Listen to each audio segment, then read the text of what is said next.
Praise the lord, హల్లెలూయా. బాగున్నారా? మరొకసారి దేవుడు ఇచ్చిన అవకాశం బట్టి దేవునికి వందనాలు చెల్లిస్తున్నాను.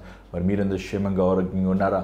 దేవుడు మన పట్ల మంచి కృపను చూపించి మరి ఈ భయంకరమైన దినముల్లో కూడా మనల్ని మన కుటుంబాలని కాపాడుతూ ఆయన ఇచ్చే విస్తారమైన కనికరం కోసం, దీవెన ఆశీర్వాదాల కోసం మనం దేవుని స్తుతించాలి.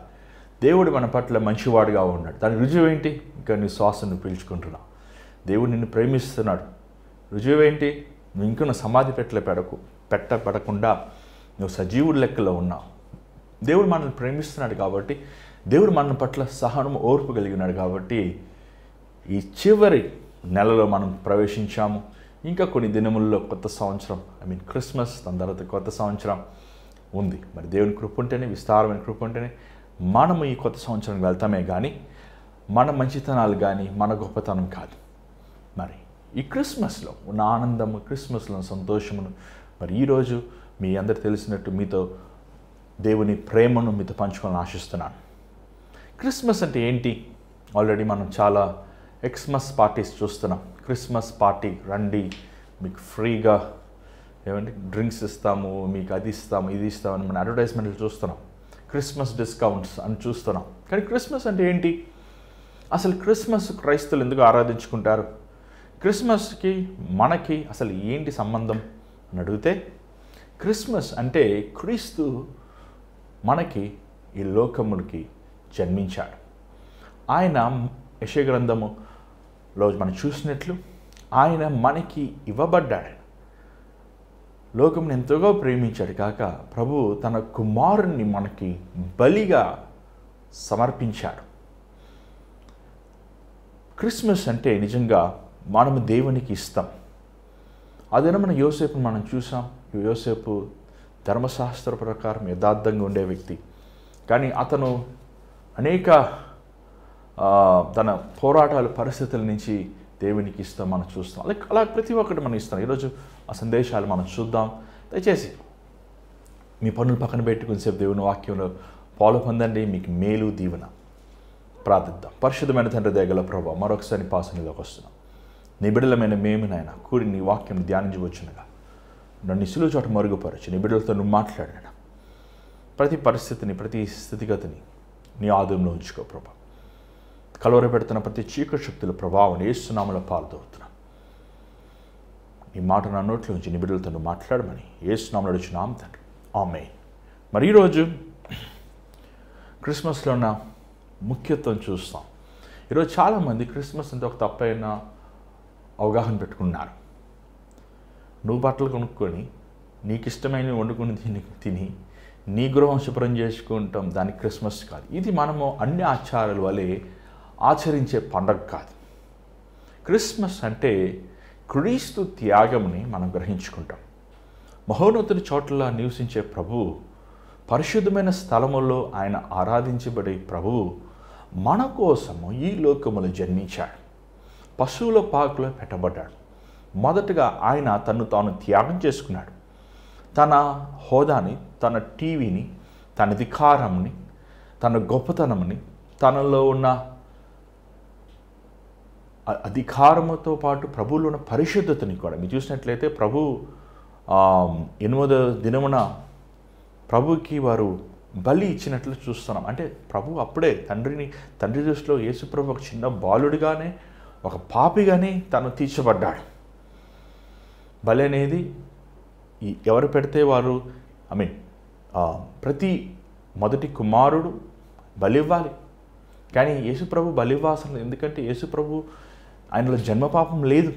అయినప్పటికీ తండ్రి దృష్టిలో ఆయన ఒక పాపిగా తీర్చబడ్డాడు. యేసుప్రభు సమస్తమని విడిచిపెట్టుకున్నాడు, రిత్తునుగా చేసుకున్నాడు. అలాగే మనము యోసేపుని చూస్తున్నాం.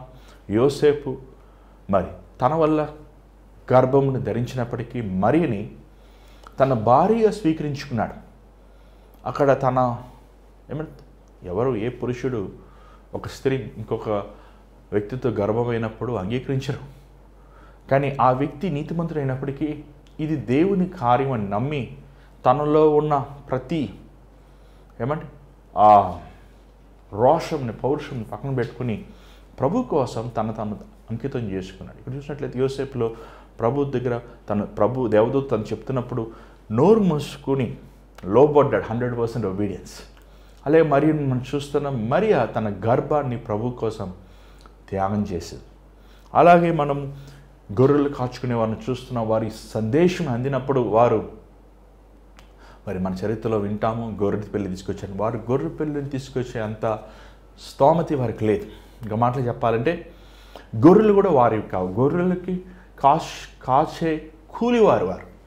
మరి హిస్టోరియన్స్ జోసెఫియస్ అని చెప్పేది ఏంటంటే, వారు గొర్రెల్ని ఒక పొత్తి గొడ్లు ఇచ్చుకుని ఆ గొర్రెని శుభ్రం చేస్తారు. వారి దగ్గర ఉన్నది ఆ పొత్తి గొడ్లు మాత్రమే. అవి ప్రభువు తీసుకొచ్చి ఇచ్చారు అనే సంగతిని మనం చూస్తున్నాం. అలాగే జ్ఞానులు, రాజులు బంగారం, వెండి, బంగారము, సాంబ్రాణి, బోళము యేసు ప్రభు బహుమానం ఇస్తాం మనం చూస్తున్నాం. క్రిస్మస్ అంటే తాను ప్రభు ఇతరుల కోసం త్యాగం చేసుకుంటాం. ఈరోజు నిజమైన క్రిస్మస్ ఏంటి మనం ఆచరిస్తున్నామా? ఈరోజు ఎన్నో క్రిస్మస్ క్యారల్స్ అంటున్నారు, క్రిస్మస్ సర్వీసెస్ అంటున్నారు, క్రిస్మస్ పండుగలు అంటున్నారు. కానీ నిజమైన క్రిస్మస్ నీకు ఉన్నది ఇతరులకు ఇస్తాం. దేవుని వాక్యం స్పష్టంగా తెలియజేస్తుంది ఏంటంటే, నీకు 2 అంగీలు ఉంటే ఒక అంగీ ఇవి. యేసు ప్రభు కూడా అనేక సార్లు తన వాక్య బోధనలో ఈ మాట చెప్పాడు. చూడండి, సామెతలు 19వ అధ్యాయం 17వ వచనం ఒకసారి చూడండి.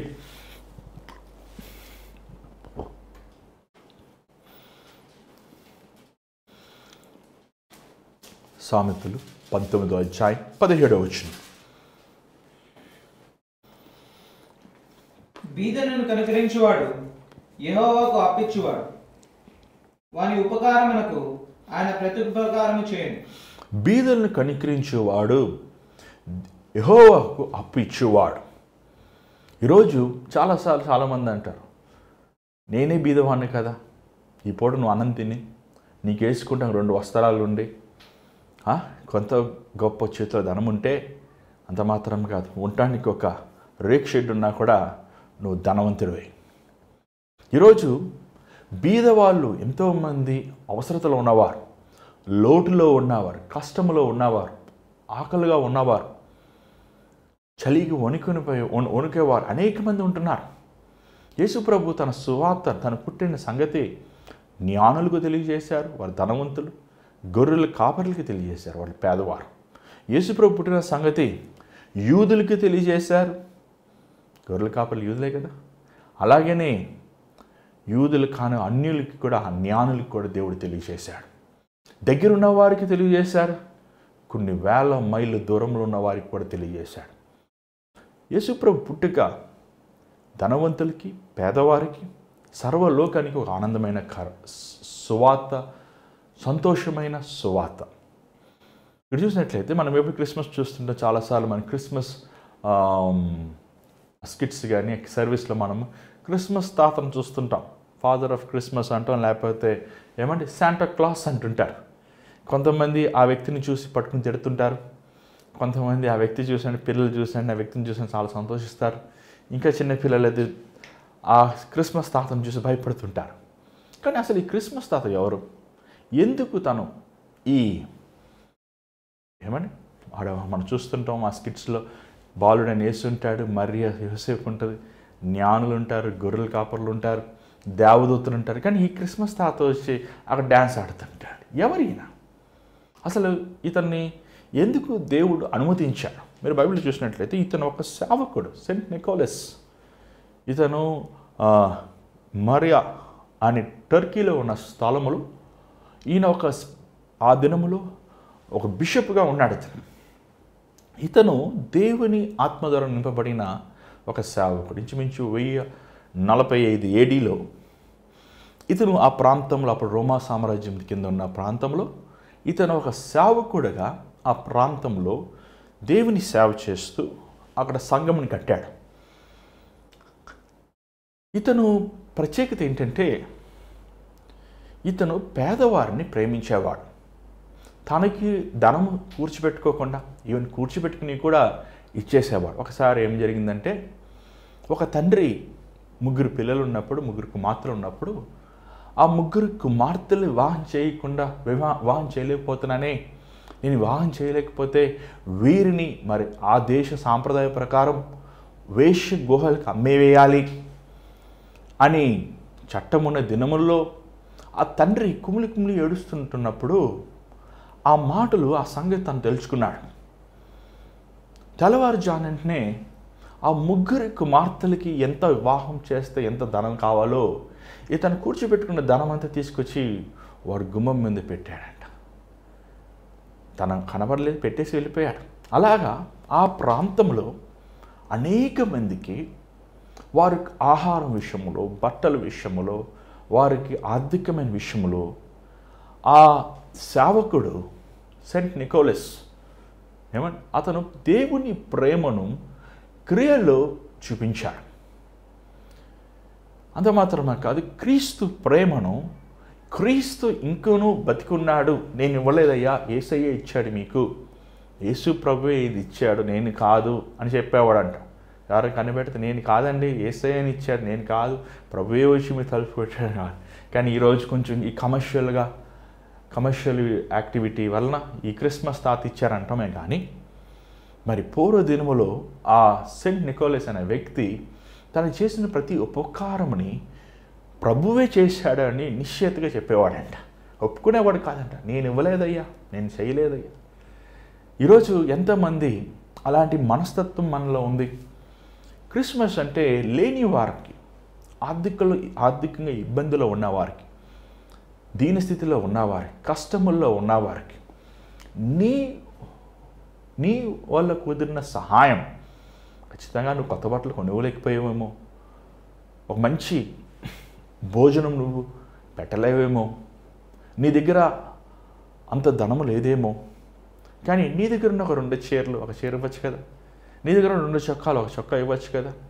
దేవుని ప్రేమను మనం చాటచ్చు కదా. యేసుప్రభు అన్నాడు, ఎవడైనా మేము 1 మైలు రమ్మంటే ఇంకొక మైలు వెళ్ళండి, ఎవడైనా మీ చొక్కా అడిగితే మీ పైన అంగీ కూడా ఇవ్వండి. ఇచ్చేవాడు మనం ఇచ్చిన ఏ లెక్కతో మనం ఇస్తామో అదే లెక్కతో మనం పొందుకుంటాం. ఈ క్రిస్మస్లో ఉన్న నిజమైన యేసయ్య ప్రేమను మనం చాటాలి. ఈరోజు మన దేశంలో అనేక missionary schools, missionary hospitals, missionary సంస్థలు మనం చూస్తున్నాం. కానీ ఆ చరిత్ర చూసినట్లయితే ఎంతో ఆ రోజులు, ఆ తెల్లవారు వారి ఇల్లులు వాకిళ్ళు అమ్ముకుని సమస్తముని వారు మన దేశంలో ఆ రోజు ఇన్వెస్ట్ చేశారు. ఈరోజు ఎంతో ఎడ్యుకేషన్, ఎంతో ఒక మంచి ట్రీట్మెంట్ ఉందంటే మెడికల్గా, అది ఆ రోజు ఆ మిషనరీస్ దేవుని మనసుతో వారు పరిచర్య చేశారు, దేవుని హృదయముతో వారు సేవ చేశారు. అది కొంతమంది దాన్ని తప్పైన విధముగా ప్రకటిస్తున్నారే కానీ కొంతమంది పని చేయరు, పక్క వాళ్ళని చేసినా ఆటంకపరుస్తుంటారు. Mother Teresa great example. ఈ కల్కటాకు వచ్చినప్పుడు తన ఫ్రెండ్ గస్ లేవియా అనే దేశం నుంచి 17 సంవత్సరాలు ఆమె ఒక నర్సా. తన ఫ్రెండు తను వచ్చి చూసి, భారతదేశాన్ని చూసి, వీధులమ్మట అడుక్కున్నవారు, కుష్టి రోగులు, చీకటితో, మురికి వాడలతో భారతదేశం చూసి వారిద్దరు తిరిగి వెళ్ళాక ఆ ఊర్లోని పట్టణస్తులు చెప్పారంట, తనతో మదర్ తెరీసా వచ్చిన వాళ్ళ ఫ్రెండ్, భారతదేశం చీకటి దేశం, భారతదేశం భయంకరమైన దేశం, అది భయంకరమైన కుష్ఠరోగులు ఉన్న దేశం, అది భయంకరమైన పేదరికం దేశం అని చెప్పినప్పుడు మదర్ తెరీసా తిరిగి వెళ్ళి ప్రార్థన చేసింది, ప్రభువా భారతదేశాన్ని తీసుకువెళ్ళావు, అక్కడున్న పేదరికంని చూసినప్పుడు, అక్కడున్న దరిద్రత చూసినప్పుడు నా గుండె తరిక్కిపోయిందయ్యా, నా చేతిలో ధనము లేదు, నా చేతిలో ఐశ్వర్యం లేదు, నన్ను మళ్ళీ తీసుకెళ్ళా అన్నప్పుడు కొంతకాలం అయ్యాక కల్కటా ఆ పట్టణంలో మదర్ తెరీసా తన చేతిలో 5 పైసలు అప్పుడు ఉన్నాయి. చాలామంది మన ఊర్లో అనుకుంటాం తెల్లవాళ్ళు అంటే ఎక్కువ డబ్బులు ఉంటాయి, కానీ చాలామందికి తెలియదు ఈరోజు తెల్లవాళ్ళు కూడా చాలామంది అడుక్కునే స్థితిలో ఉన్నారని. ఆ రోజులో 5 పైసలు ఆ 17 సంవత్సరాలు అన్న మదర్ తెరీసా ఆ మురికి వాడల్లో ప్రభు ఏం చేయమంటావంటే దేవుడు అన్నాడు, నా ప్రేమను చాటు. మరి మనం అందరు చదివినట్లు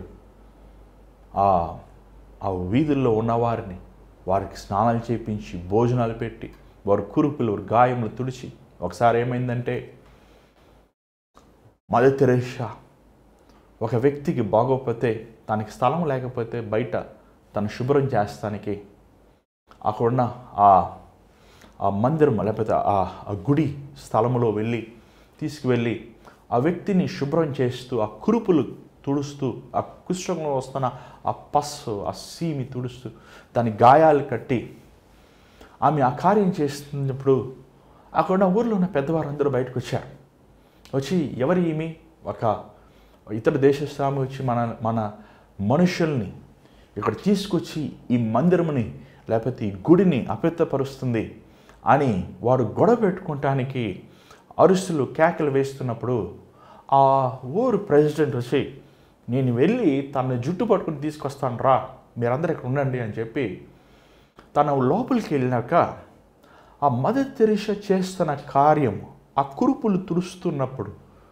ఆ గాయములు ఆ పస్సు అదంతా కడిగి శుభ్రం చేస్తున్నప్పుడు ఆ కుష్ఠరోగులకి ఆ వ్యక్తి మాట్లాడలేకపోయాడంట.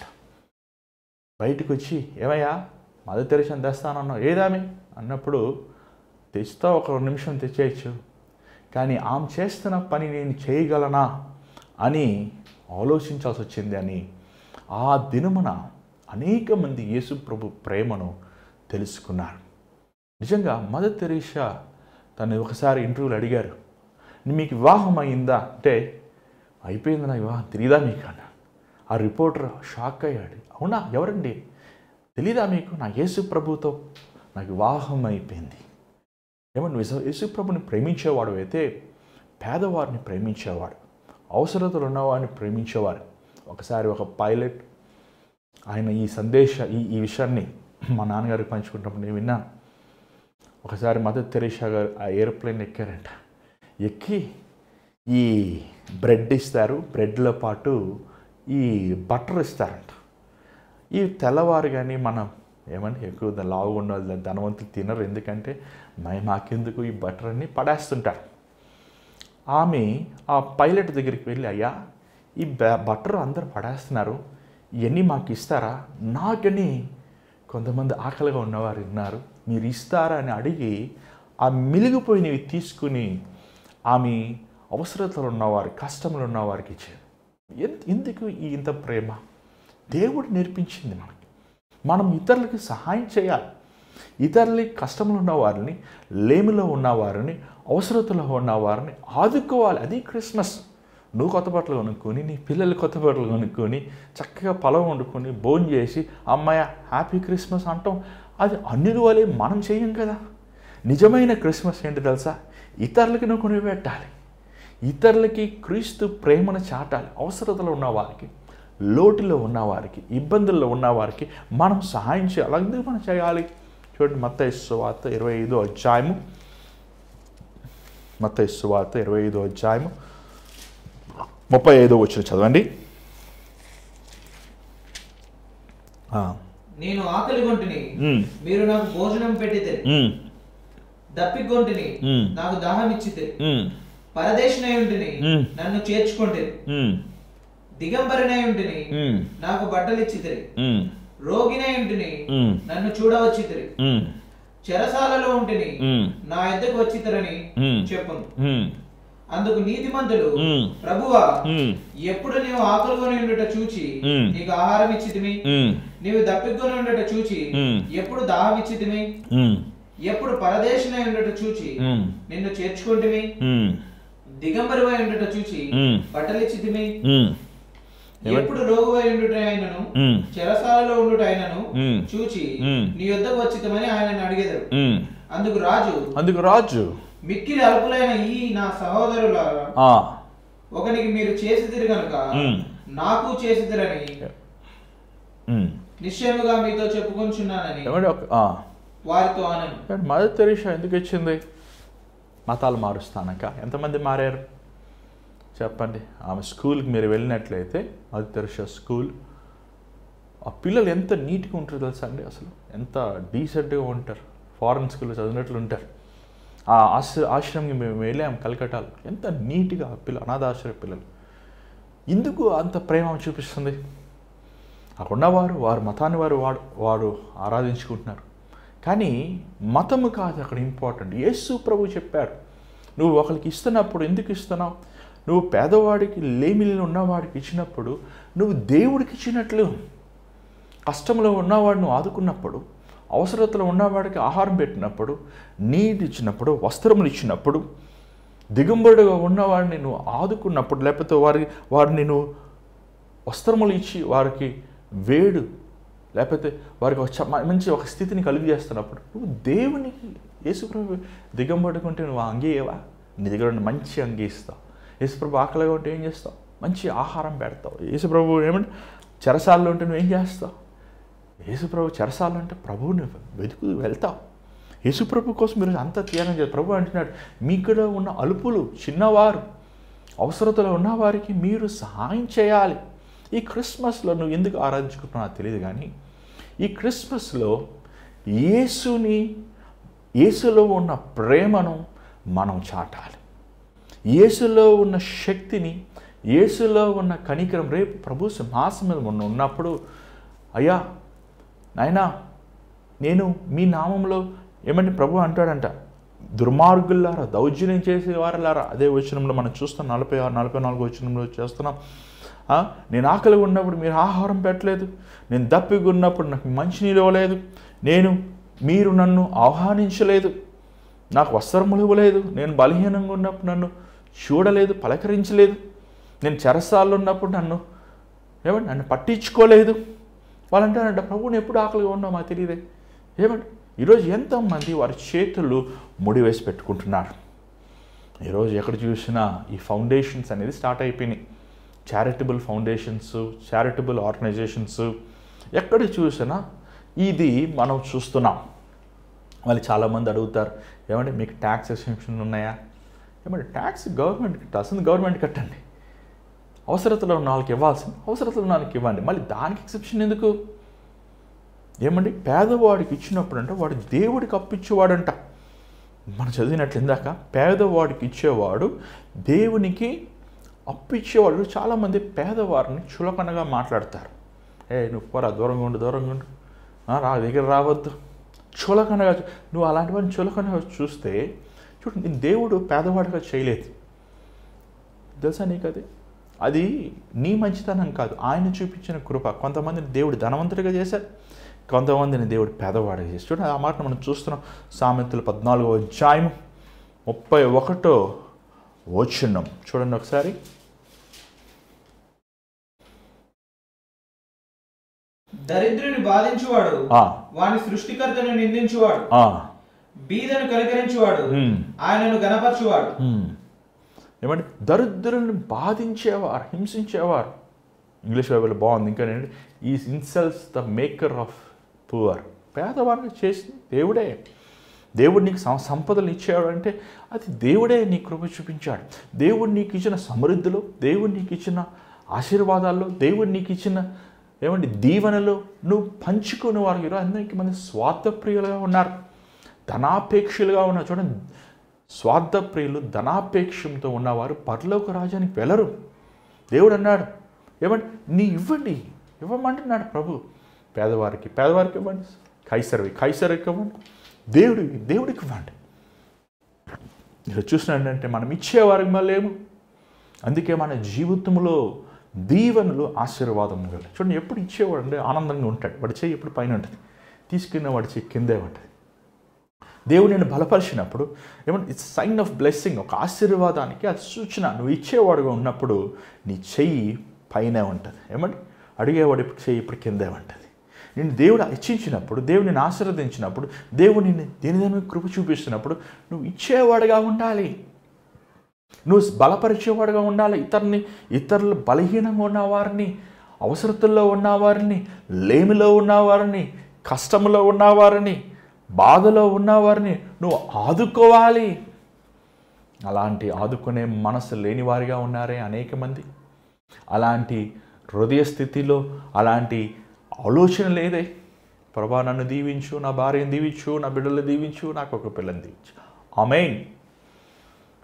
అలాంటి వారు పరలోకానికి వెళ్ళరు. ఇంకా కొంతమంది ఉంటారు, వీళ్ళు ఇస్తారు. చూడండి వీళ్ళు ఏం చేస్తారో, దేవుడు ఎలాగుంటున్నాడు చూడండి. మత్తయి సువార్త 6వ అధ్యాయము, మత్తయి సువార్త 6వ అధ్యాయము మొదటి నుంచి కొన్ని విషయాలు చూద్దాం. ఎలాగమ్మంటున్నాడో చూడండి దేవుడు. మనుషులకు కనబడవలనని వారి ఎదుట మీ నీతి కార్యము చేయకుండా జాగ్రత్త పడుడి. లేని ఎడల పరలోకమందున మీ తండ్రి యొద్ద మీరు ఫలం పొందరు.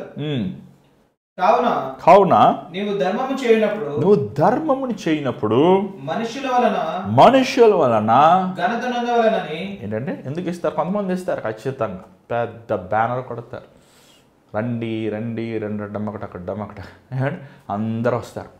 100 రూపాయలు చీర, 100 రూపాయలు బియ్యం, మేము ఇంత ఇస్తున్నాం నీకు, ఫోటో తీయ్యా, ప్రెస్ ఫోటో తీ, ఫోటోలు తీసుకునేది, ఊరంతా మళ్ళీ వాల్ పోస్టులు అంటించే. ఏమండి, నువ్వు ధర్మం చేస్తున్నప్పుడు అన్ని జనులు వలే కాక, అన్ని జనులు దేవుని ఎరగని వారు, దేవుని గొప్పదనం ఎరగని వారు ఇలాంటి పాటిస్తుంటారు. ఏమండి, ఊరంతా చాటుతుంటారు వారు చేసే కార్యాలు. కానీ నువ్వు అలాంటి కాక ఎలాగంటే చూడండి దయచేసి 3వ వచనం చదవండి. సరే, నీవైతే ధర్మము చేయనప్పుడు నీ ధర్మము రహస్యముగా నుండి నిమిత్తము నీ కుడి చేయి చేయున్నది నీ ఎడమ చేతికి తెలియకుండా వలెను. అంటే కుడి చేయి చేసి ఎడమ చేయి తెలియకుండా ఉంటుందా? అసలు చెప్పండి, కుడి చేతులను ఒకటికి ఇస్తున్నావు, అది ఎంత నీ ఎడమ చేయి తెలియకుండా ఉంటుందా? అంటే దేవుడు ఏమంటున్నాడు, అది కూడా తెలియకూడదు. నువ్వు ఒక పేదవాడికి ఇచ్చినప్పుడు, ఒక అవసరతలో ఉన్నవాడు ఇచ్చినప్పుడు దయచేసి అవమానపరచొద్దండి. ఈ లాక్డౌన్ టైంలో చాలామంది పాస్టర్లు, చాలామంది సంస్థలు, ఆర్గనైజేషన్స్, మేము పేదవారికి అది చేస్తున్నాం, మేము పేదవారికి ఇది చేస్తాం, మీరు డబ్బులు ఇవ్వండి. కొంతమంది ఒక ఆయన ఫోటో చేసేసుకున్నాడు, డబ్బానంట, ఏమున్నా డబ్బాలో తెలియదు, డబ్బా మటుకు భలే ఉంది, డబ్బా బయట ఆయన ఫోటో. ఇది కరెక్ట్ కాదు. మరి నువ్వేం వాక్యం చెప్తే చాలా బాధ వేస్తుంది. ఎందుకంటే ఈ సేవకులు వాక్యం కూడా చదవరు, వీరు బైబిల్ కూడా చదవరు. వీరు చేసే ఎన్ని మనుషుల రూపంలో మనుషుడు కోసం చేస్తారు వీళ్ళు. చూడండి, మేము ఇది చేస్తున్నాం పేదవారి కోసం, మేము అది చేస్తున్నాం పేదవారి కోసం, మేము అనాథాశ్రమం పెట్టాము, మేము పేదవారికి ఉచితంగా మంచినీళ్ళు ఇస్తున్నాము, ఉచితంగా గాలి ఇస్తున్నాము, ఉచితంగా గడ్డి ఇస్తున్నాము, డబ్బా పట్టుకునే టైపు. ఏమండి, పేదవాడిని ఎందుకు అవమానపరుస్తావు? ఒక పేదవాడు, నువ్వు ఇతను పేదవాడు అంటే ఆ వ్యక్తి ఫోటో తీసుకుంటున్నప్పుడు అదే నువ్వు ఉంటే తీసుకుంటావా? చెప్పండి, తప్పు కదా అది. తన పేదవాడిని మనం కించపరచకూడదు కదా. వాడు నువ్వు ఇస్తాన మాత్రాన్ని నువ్వు గొప్పడు అయిపోతావా? నువ్వు నువ్వు తన చెయ్యి తనకంటే పైకి ఉన్నప్పుడు, నువ్వు తనని కిందకు ఉన్నప్పుడు తనను అవమానపరిస్తే నువ్వు దేవుని అవమానపరిచిన. ఎందుకంటే తను దేవుని రూపంలో చేయబడిన వ్యక్తి. పేదవాడ ధనవంతుడ సెకండరీ, చదువుకున్నాడా చదువుకోలేదా సెకండరీ. ఏ కులము జాతి అనేది అవసరం లేదు, అసలు అవసరం లేదు. తను దేవుని రూపంలో చేయబడినాడు, నువ్వు దేవుని రూపంలో చేయబడినవాడు. నువ్వు సహాయం చేస్తున్నావు అంతే. ఏమండి, సహాయం చేసేదాన్ని నువ్వు ఊరంతా చాటుకుంటే ఎంతో భయంకరం. అసలు ఈరోజు ఎంత భయంకరంగా, దయచేసి గమనించండి. ఇదందరూ ఇలా చేసేవాళ్ళు మొదట బైబిల్ చదవరు. ఫస్ట్ ఆఫ్ ఆల్ ఏమండి, వీళ్ళు బైబిల్ చదవరు. పేదవారికి ఇచ్చేది పోస్టర్లు పెట్టి మేము పేదవాళ్ళకి ఇస్తున్నాం, మేము అలా చేస్తున్నాం. ఏమండి, మన ఏదో వీడియోస్ కూడా చూసాను, దుప్పలు కప్పు ఎవడొద్దని మళ్ళీ దాని ఫోటో తీసుకుని ఊరందరికీ చెప్తాం. ఏమండి, అన్నం ప్యాకెట్లు ఇస్తున్నాం. ఇది వాక్యానికి విరోధమైనది. చాలా విచారముతో, చాలా బాధతో చెప్తున్నట్టే అనేక మంది సేవకులు ఈ పని చేస్తున్నారు. దీన్ని ఒక ప్రొపగండా చేసి, దీన్ని ఒక ఫోటో తీసి, లేకపోతే దీన్ని వారు సంఘముల్లో, వారి మందిరంలో డబ్బులు దండుకోవాలి. వారి అబ్జెక్టివ్ అది. ఏమంటే, ఎంత ట్రాన్స్పరెన్సీ ఉందండి, ఎంత డబ్బులు వస్తున్నాయి, ఎంత డబ్బులు పోతున్నాయి, దేనికి ఖర్చు పెడుతున్నారు, దేనికి వస్తున్నాయి అడిగేవాళ్ళు లేరు కదా. ఎవరి ఇష్టం వాడిది, ఎవరి తీర్మానం వాడు. ఎక్కువ మాట్లాడితే మాకు కమిటీ ఉంది, మాకు ట్రస్ట్ ఉంది. చూసారా, ఇదంతా కుట్ర, దేవుని నామంలో జరిగే కుట్ర. పేదవారు పేరు చెప్పుకొని ఏమండి, ఆ బర్నబా చేసింది అదే. దేవుడితో అన్నాడు, నువ్వు పేదవాడు ఇష్టం, నాకు పేదవాడు ఇష్టం, మన ఇద్దరం పేదవాడు రా, మనం వెళ్ళి కత్తి తెచ్చుకున్న రోమా సామ్రాజ్యం పోరాడతాను. దేవుడు అన్నాడు, లేదు బర్నబా, కావాలంటే నేను ఏమండి, నీకోసం కావాలంటే నా ప్రాణం ఇస్తా. ఏమండి, క్షమించండి, బరబ్బా. ఈరోజు చాలామంది ఇచ్చే విషయంలో నమ్మకంగా లేరు.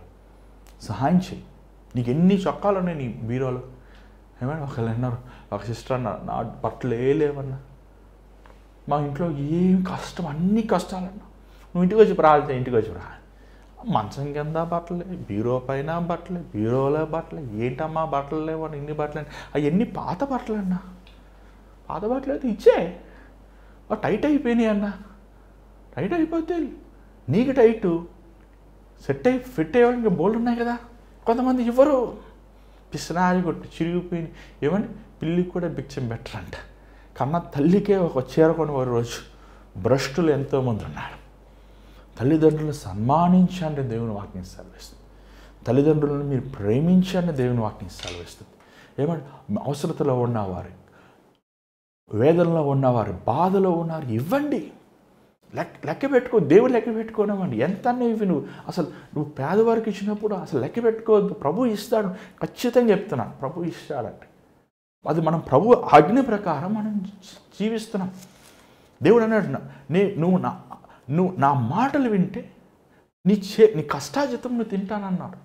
నువ్వు సంపాదించింది వ్యర్థంగా పోదు అని ప్రభువు చెప్తూ మనం చూడగలుగుతున్నాం. ఈరోజు ఎంతోమంది ఈ క్రిస్మస్లో ఉన్న నిజమైన సంతోషం, నిజమైన సమాధానాన్ని పొందుకోలేకపోతున్నారు. అవసరతలో ఉన్నవారిని, బాధలో ఉన్నవారిని, దుఃఖంలో ఉన్నవారిని, ఇక్కట్లు ఉన్నవారిని, లేమిలో ఉన్నవారిని, వారిని పలకరించి, వారిని బలపరిచి, వారికి దేవుని ప్రేమను దేవుని ప్రేమను చాటేవారుగా లేరు. నేను అనేకసార్లు చాలామందికి ఇస్తుంటా. అది జోబులు జనరల్గా డబ్బులు ఉంటే లెక్క తీసుకిచ్చేస్తాను, తీసుకో అంట. కానీ ఇచ్చేది ఒక మాట అంటాను, ఏసై ఇచ్చాడయ్యా నీకు అంట. ఏసై ఇమ్మన్నాడు. ఒకసారి కొట్టుకెళ్ళి కొనుక్కున్నాను. ఒక ఆమె చూశాను, చాలా ఆమె చూస్తే పాపం నాకు ఎంతో దిగులేసిస్తుంది. ఆమెని బొక్కలడిపోయి కష్టంలో ఉన్నారు. తీసేసుకోండి, దేవుడు ఏమా ఏసై ఇచ్చాడమ్మా నీకు. ఎవరయ్యా ఏసయ్యా? నీ దేవుడమ్మా. నేను ఒక పూట ఇస్తాను నీకు, రోజు ఇవ్వలేను, నేను రోజు ఇచ్చే స్తోమత నాకు లేదు, కానీ ఏసయ్య నీకు ఇస్తాడమ్మా. నువ్వు ప్రార్థన చేయమ్మా ఏసైకి. పిల్లలు వదిలేశారయ్యా, నా పెద్ద కూడా చచ్చిపోయాడయ్యా, నా నా మనవలు ఇద్దరు ఉన్నారు, వాళ్ళని పెంచాలయ్యా. ఇన్ని బాధలు మనుషులు ఉన్నారు పాపం. వీళ్ళకేమి అడుక్కుంటున్నారు, వీళ్ళకేమి ఏం కష్టంలో ఉన్నారు, వీళ్ళకే ఆకలి తెలియదు అని మనం అనుకుంటామే. కానీ ఒరిజినల్ ఉంటారు, ఫేక్ ఉంటారు. కానీ మనము కొన్నిసార్లు ఒరిజినల్ పట్టుకుని మనం ఫేక్ అనుకుంటే ఇచ్చేది 10 రూపాయలు, మళ్ళీ దానికి ఇంతకు ఇన్వెస్టిగేషన్. ఇచ్చేది 100 రూపాయలు, ఇచ్చేది ఒక పూట భోజనం, దానికోసం ఎందుకు అంత ఇన్వెస్టిగేషన్? నువ్వు ఎంత ఖర్చు పెట్టుకున్నావు, నువ్వు ఎంత తింటున్నావు? దేవుడు నీకు ఇస్తేనే కదా, దేవుడు నీకు ఆరోగ్యం ఇస్తేనే కదా, దేవుడు నిన్ను క్షేమంగా కాపాడటం వల్లే కదా నీ కష్టాజీతం మెలుగుతుంది, దీవించబడుతుంది, ఆశీర్వదించబడుతుంది. లేని వారికి ఇవ్వండి, అవసరతలో ఉన్నవారికి ఇవ్వండి, కష్టంలో ఉన్నవారికి ఇవ్వండి, బాధలో ఉన్నవారికి ఇవ్వండి. నీవు దేవునికి ఇచ్చేవాడుగా ఉండాలండి. దేవుడు దేవుని నామాన్ని మనం ఇవ్వాలి. అది క్రిస్మస్ అంటే, అది ఆనందం అంటే. క్రిస్మస్లో ఉన్న ఆనందం ఏంటంటే, నీ ఇంట్లో పెద్దవారు ఉన్నప్పుడు, నీ తల్లిదండ్రులు లేదా అత్తమామ గారు, లేకపోతే మీ ఇంట్లో ఉన్నవారు నువ్వు ఇచ్చేవాడుగా ఉండాలి. చిన్నపిల్లలకి ఇవ్వండి, నీ పిల్లలు మాత్రం కాదు, లేమిలో ఉన్న పిల్లలకి కూడా ఇవ్వండి, వారికి కూడా ఇవ్వండి, అవసరతలు ఉన్న వారికి ఇవ్వండి. ఇచ్చేవాడు దేవుడి ద్వారా ఆశీర్వదించి. దేవుడు అంటున్నాడు ద్వితీయోపదేశకాండం 23వ అధ్యాయంలో ఒక ఆశీర్వాదం ఏంటంటే, నువ్వు దేశములకు అప్పు ఇచ్చుదో కానీ నువ్వు అప్పు చేయవు. నువ్వు దేశం, ఈరోజు మన అప్పుల్లో ఎందుకు చేస్తా ఉన్నాము, మనం ఎందుకు చేస్తా అధికమైన ఇక్కట్లో ఉన్నాము, ఎందుకు చేస్తా మనం అవసరతలో ఉన్నాము? ఎందుకంటే దేవుడు ఇచ్చిన వాటిలో మనం నమ్మకంగా లేము కాబట్టి, దేవుడు ఇచ్చిన వస్తువుల్లో మనం ఇతరులతో పంచుకుంటలేదు కాబట్టి. స్వార్థపరులు పరలోకానికి వెళ్ళరండి. ప్రకటన గ్రంథం రాయబడి ఉంది. గ్రీడీ ఫెలోస్, స్వార్థపరులు. ఈ ధనవంతులు చూడండి, పిసినారి కొట్లు. అసలు ఎంతోమంది ధనవంతులు చూసాం. ఒక పేదరాలు అమ్మ నాకు ఆకలి అవుతుందంటే ఆ తల్లి వెళ్ళి ఒక బ్రహ్మాండమైన భోజనం తీసుకొస్తారండి. ఒక ధనవంతుడు బ్రదర్ కొంచెం ఆకలి వేస్తుందంటే నాకు బ్రెడ్ ఉంది జామ్ పెట్టుకుని తిందామా అంటాడండి. ఎన్నోసార్లు నాకు అనుభవం ఉంది. పేదవారికి తెలుసు ఆకలి అంటే. పేదవాడికి చేతులు డబ్బులు లేవండి. అమ్మ ఇప్పుడు నాకు డబ్బులు లేవు, అయ్యా నాకు డబ్బులు లేని మళ్ళీ ఇస్తానంటే అన్న నువ్వు ఊరుకో నన్ను ఇచ్చి అందరూ ఆ 10 రూపాయలు ఇచ్చేసేవాడు. ఏంటయ్యా నువ్వు ఇస్తున్నావు, నేను నువ్వే దీనమైన స్థితిలో ఉంది. లేదన్నా నాకు తెలుసు అన్న నొప్పి ఏంటో, నాకు తెలుసు అన్న బాధ ఏంటో. ధనవంతుడు కూడా కట్టలు పెట్టుకుంటాడు, ఎకరాలు ఏమంటే బోల్ డబ్బు ఉంటుంది, పిసినారి కొట్లు ఇవ్వరు. అందుకే దేవుని వాక్యం సెలవించింది ఏమంటే ఒక ఒంటేనను సూదు బెజ్జములు దూరిపోద్దంట, కానీ ధనవంతులు పరలోకానికి వెళ్ళరండి. నీ ధనము నేను పరలోకానికి. ముందు నువ్వు దేవుని ప్రేమిస్తున్నావంటే ముందు ఆ ధనాన్ని సులువై. ఎవడైనా సిరికైనను దేవునికైనను ఏమంటే దాసుడుగా ఉండలేడు. నువ్వు సిరిని ప్రేమించేవాడు ఉంటే, ధనముని ప్రేమించేవాడు ఉంటే నువ్వు దేవుణ్ణి ప్రేమించలేవు. చూడండి 1 తిమోతి 6వ అధ్యాయం 10వ వచనం ఒకసారి చూద్దాం. 1 తిమోతి 6వ అధ్యాయం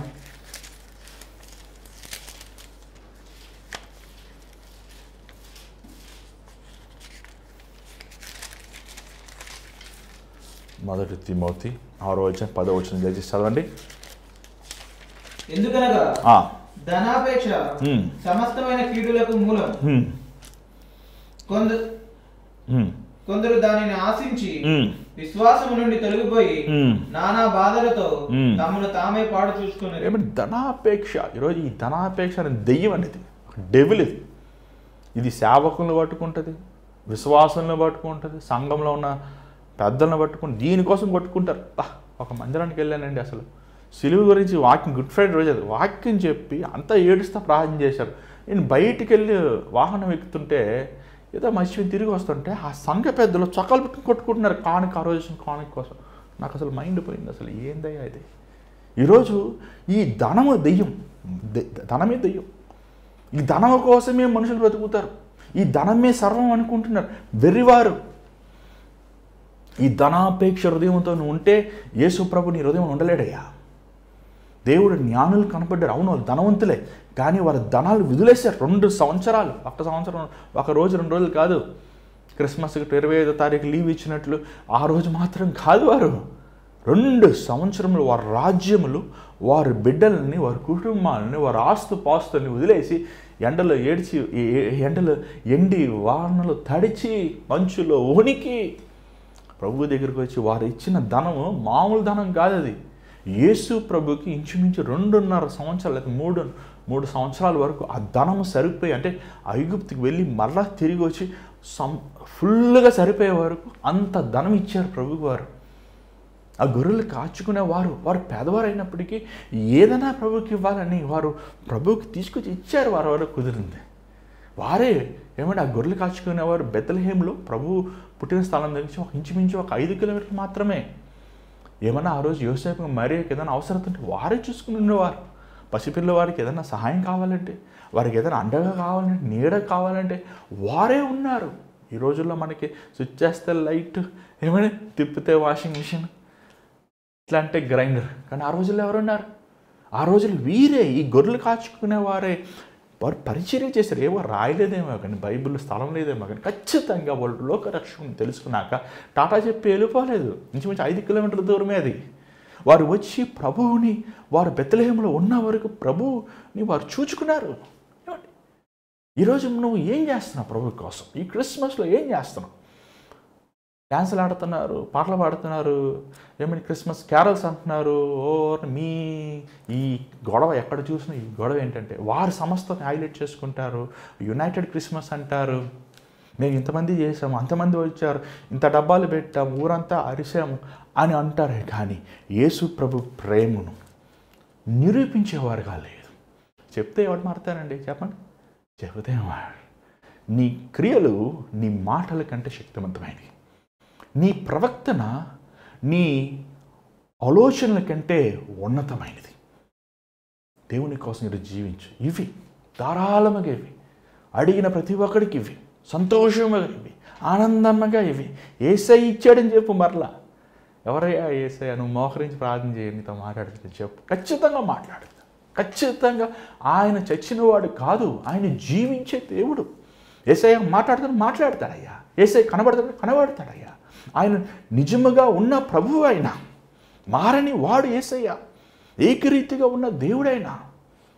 ఈరోజు మన ప్రభువుని ప్రేమను చాటాలి. ఈరోజు మన ప్రేమను ప్రభువులో ఉన్న ఈ క్రిస్మస్లో ఉన్న నిజంగా ప్రభు తాను ఎలాగ మన కోసం తన జీవితంను దారబోసాడు, మన కోసం సమస్తమును పోగొట్టుకుని ఒక పేదవాడుగా ఆయన బతికి. యేసుప్రభు పేదవాడండి. యేసుప్రభు ధనవంతుల దేవుడు కాదు, తెల్లోడి దేవుడు కాదండి. ఆయన సామాన్యమైన పేదవాడైన, ధనవంతుల దేవుడు కాదు. ఏమంటే తక్కువ కులం, తక్కువ జాతి, తక్కువ ఏది ఉందో అదే యేసుప్రభు. అలాంటి వారిని వెతికి రక్షిస్తాడు ఆయన. అది కాదైనా ఆయన దేవుని కుమారుడైనా. అసలు మనం అందరం ఆయన కాలు గోటు కూడా పనికిరాం. అయినప్పటికీ ఆయన మన కోసం రిక్తుడయ్యాడు. అసలు అట్టర్ యూస్లెస్ అయిపోయాడు. మన కోసం సమస్తమును పోగొట్టుకున్నాడు. మనం అలా పోగొట్టుకోవాలి. యేసు కోసం సమస్తమును పోగొట్టుకోవాలి. కొంతమంది కులమును చూసి గర్విస్తారు. మేము ఎంత పెద్ద కులం తెలుసా? నువ్వు ఎంత పెద్ద కులం అయితే ఏంటయ్యా? నువ్వు చచ్చితే తినేది పురుగులు. నువ్వు ఏమంటే కులాలు కూడా వ్యత్యాసం అంటే ఒకే చోట తీసుకుని సమాధి చేస్తారు తెలుసా మీకు? అది పుట్టినప్పుడు ఒకే హాస్పిటల్లో తీసుకెళ్తారు, చచ్చేటప్పుడు ఒకే సమాధి. వీళ్ళందరూ ఈ కులం ఆ కులం ఎంత ఏముండదు. ఈరోజు మనుషులు కులమును చూసి, జాతులను చూసి, భాషలను చూసి, మతాలు చూసి వాళ్ళు వేరు చేసుకుంటున్నారు. కానీ వారు ఒకటి మర్చిపోతున్నారు ఏంటంటే, అందరికీ ప్రభు యేసుక్రీస్తే ప్రేమిద్దాం. వారు ఏ మతమైనా, వారు ఏ కులమైనా, వారు ఏ జాతి అయినా, వారు ఏ రంగు అయినా, వారు ఏ భాష అయినా, వారు ఎలాంటి వారైనా ప్రతి వారిని మనం ఆదుకోవాలి. క్రీస్తు ప్రేమను మనం చూపించాలి. వారు హింసించినప్పటికీ, వారు అవమానపరిచినప్పటికీ, వారు మనల్ని నిందించినప్పటికీ, వారు ప్రభు ఏం చేశాడు చెప్పని కల్వరిస్తులు? తండ్రి వీరు ఏం చేయించున్నారు, వీరు ఎరుగు కనుక వీరిని క్షమించు ప్రభువా. ఏం నేర్పించాడు మన ప్రభు? ఈరోజు మనం అలాంటి మనసు కలిగి ఉండాలి. హ్యాపీ క్రిస్మస్, మేరీ క్రిస్మస్ అంటే మాత్రం సరిపోదు. కానీ ఆ క్రిస్మస్లో ఉన్న ప్రేమను నువ్వు చాటాలి. ఈరోజు నీ జీవితం ఒక అర్థమైనది. అందుకే డిప్రెషన్. ఎందుకు కృంగుదల? ఎందుకు నీ గోవాన్ని ఇంటి నిండా బియ్యం మూట ఉంటుంది, బీరో నిండా బట్టలు ఉంటాయి, చేతి నిండా డబ్బులు ఉంటాయి, నీకు ఎందుకు ఇంకా దిగులయ్యా? ఎందుకంటే నువ్వు స్వార్థప్రియుడు కాబట్టి దిగులు. ఇవి ధారాళంగా ఇవి అదిగిన ప్రతి ఒక్కడికి ఆనందంగా ఇవి ఇచ్చేవాడు దేవుడు ఇప్పుడు నింపుతాడు. ఆకాశ తలుపులు తెలిసి వాడికి పట్టజాలం విస్తారమైన దీవుని ఇస్తాడు. ఈ క్రిస్మస్లో, ఈ క్రిస్మస్ సీజన్లో మన క్రీస్తు ప్రేమను చాడదు. ఎంతో చలి బయట, ఎంతో అవసరం, ఎంతో ఆకలి, ఎంతో పేదరికం, ఎంతో దీనస్థితి. ప్రభా సహాయం చేయను ఆయన, ప్రభా కృప చూపించాను, ప్రభా కాపాడయ్యా అని దేవుని సన్నిధిలో మనం విజ్ఞాపన చేద్దాం. ఈరోజు నీ జీవితం దేవునికి ఇవ్వ. నిజమైన క్రిస్మస్ మనం ఆరాధిద్దామండి. ఇది మనము బహిరంగంగా అందరికీ తెలిసేలా కాకుండా మన రహస్యంగా చేసి మన పరలోకములో ఉన్న తండ్రి మనం దీవించాలి. మన పరలోకములో ఉన్న తండ్రి మనల్ని ఆశీర్వదించి. చూడండి, నిన్నెవడు మనుషులకి ప్రెజెంట్ చేశాడు? చాలామంది అంతే, మీరందరూ నాకు ఇవ్వండి, నేను డిస్ట్రిబ్యూట్ చేస్తాను. అలా కాదు. నువ్వు వ్యక్తిగతంగా తండ్రి, తల్లి, అమ్మ, అక్క, అన్న, చెల్లి, నువ్వు ఒక్కొక్క నీ దగ్గర ఉన్నవి ఇవ్వండి. ప్రతి ఒక్కరికి ఇవ్వండి. ప్రతి ఒక్కరికి ప్రభు ప్రేమను నిరూపించండి. దేవుడు ఖచ్చితంగా మనల్ని ప్రేమిస్తాడు. ఈ క్రిస్మస్ అలాగ అర్థవంతమైన క్రిస్మస్గా ఉండాలని, అలాంటి దీవెనకరమైన క్రిస్మస్గా ఉండాలని మనం ప్రార్థన చేద్దాం. తెచ్చి స్థలం ఉంచండి, ప్రార్థన. పరిశుద్ధమైన తండ్రి దయగల ప్రభా, మా హృదయం స్వార్థమైన హృదయమయ్యా, మా హృదయం ధనాపేక్షతో నిండిన హృదయమయ్యా, మా హృదయము పాపముతో, పాప కార్యములతో దుర్మార్గమైన స్థితిలో ఉన్న హృదయమయ్యా. మమ్మల్ని చూడినాయన, మమ్మల్ని క్షమించినాయన అయ్యా. మేము ఇతరులకి ఇచ్చే వారంగా చేయి. ఎంతోమంది ఈ రోజునైనా మాకు ఇచ్చిన స్థితి లేదయ్యా, ఎంతో దీనమైన స్థితిలో ఉన్నారయ్యా. నువ్వు మమ్మల్ని దీవించావు, మమ్మల్ని ఆశీర్వదించావు. ఒకప్పుడు మేము ఆ స్థితిలో ఉన్నప్పుడు నువ్వు మమ్మల్ని జ్ఞాపకం చేసుకున్నావు. ఈరోజు ప్రభా, నువ్వు చేసిన మేలు మరిచిన వారిని కాకుండా మేము ఇతరులకి ధారాళముగా ఇచ్చేవారు ఉండడానికి సాయం. స్వార్థమైన మనసు తీసే, ధనాపేక్ష హృదయం తీసేవారు. ఏదో కూర్చోబెట్టుకోవాలి, ఏదో ఈ లోకంలో శాశ్వతంగా స్థిరపడాలి కాక, నా ప్రభు ప్రేమను చాటాలి అనే మనసును మాకు దయచేయరు తండ్రి. నిశ్చితమైతే నాయన, నీ రాకడ ఆలస్యమైతే ప్రభా, నువ్వు గొప్ప కార్యములు నాయన అనుదినం మా జీవితాల ద్వారా నువ్వు చేయమని వేడుకుంటున్నాం నేను. నిజమైన యేసు ప్రభు ఈ లోకానికి తెలియనప్పటికీ మమ్మల్ని యేసు ప్రభుగా మార్చాం. ఆయనలో ఉన్న మనసు, ఆయనలో ఉన్న స్వభావం, ఆయనలో ఉన్న పరిశుద్ధత, ఆయనలో ఉన్న యథార్థత మాకు దయచేయండి ఆయన. తండ్రి నీ చేతి మీద మళ్ళీ 7 గంటలు కలుసుకుంటాం, సహాయం చేయమని యేసు నడుచున్నాం తండ్రి, ఆమేన్. మరి ఈరోజు ఈ వాక్యం ద్వారా మీరు దీవించబడి నమ్ముచున్నాం. దేవుడి మీద మాట్లాడుంటే మాకు తెలియపరచండి దయచేసి. ఈరోజు ఈ మాటలు నా మాటలు కావు, ఎవరిని మనసులో పెట్టుకుని మాట్లాడలేదు. దేవుడు తన సేవకుడి ద్వారా మాట్లాడు కాబట్టి మీరు దేవుని మాటలు లోబడినప్పుడు మీకు అది ఆశీర్వాదం. మరి ఈ పరిచర్య ద్వారా మీరు దీవించబడి ఈ పరిచర్యకి మీరు ఈ క్రిస్మస్ సమయంలో ప్రత్యేకమైన కానుక పంపించాలని ఆశిస్తే మరి గూగుల్ పే, ఫోన్పే ద్వారా ఈ పరిచర్యను మీరు బలపరచవచ్చు. అంత మాత్రం కాదు, అకౌంట్ నెంబర్ ద్వారా కూడా మీ విరాళములు ఇవ్వచ్చు. మరి దేవుని చిత్తమైతే రేపు 7 గంటలు కలుసుకుందాం. అంతవరకు God bless you, take care.